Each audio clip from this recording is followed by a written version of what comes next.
ఖైరతాబాద్ నియోజకవర్గంలోని Himayat Nagar division వేల్కోటి park లో నేటి నుంచి ఎస్ఐఆర్ ప్రక్రియ ప్రారంభమైంది. ఈ ప్రక్రియ కోసం బిఎల్ఏలకు మంత్రి పొన్నం ప్రభాకర్ అవగాహన కల్పిస్తున్నారు.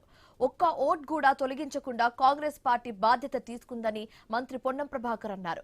ప్రతి ఓటరు 2 ఫోటోలు ఎన్యూమరేషన్ ఫామ్ కి అందించాలని తెలిపారు.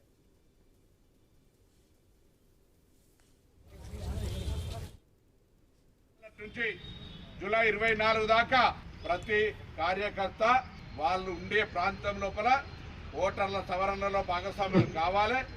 ఒక్క ఓటు హక్కు కూడా కోల్పోకుండా ప్రజలకు అండగా ఉండి ఆ ఓటర్ ఎన్యూమరేషన్ ఫామ్ను సరి అయిన విధంగా నింపి ఆ ఓటు హక్కును వాళ్లతో ఉండే విధంగా బాధ్యత కాంగ్రెస్ పార్టీ తీసుకుంది అనేటువంటి విశ్వాసాన్ని. కానీ ప్రజాస్వామ్యంలో ఆనాడు గతంలో చరిత్ర స్వతంత్రం కోసం పోరాడినటువంటి పార్టీ, రాజ్యాంగాన్ని రక్షించాలి, ప్రధాన ప్రతిపక్షం బాధ్యతగా ప్రభుత్వాన్ని అడిగేది ఉండాలని కోరుకున్నటువంటి డెమోక్రటికల్ గా ఆలోచన చేసే పార్టీ సభ్యులంగా మనమంతా ఈరోజు మరి ఈ ఎన్నికల కమిషన్ ఓటర్ల సవరణ ప్రక్రియలో తప్పకుండా ప్రతి ఓటర్కు అండగా సమాచారం ఇచ్చి వాళ్ళ యొక్క ఓటర్ల నమోదులో ఎక్కడ కూడా ఓటు హక్కు కోల్పోకుండా ఉండే విధంగా ప్రతి ఓటరు 2 ఫోటోలు ఫ్రెష్ ఫోటోలను ఆ అప్లికేషన్ ఫామ్కు జతచేసి వాళ్ళ వివరాలన్నీ అందజేసి ఈ 30 రోజుల్లో రోజు 50 ఓటర్ బిఎల్ఏ నింపించు.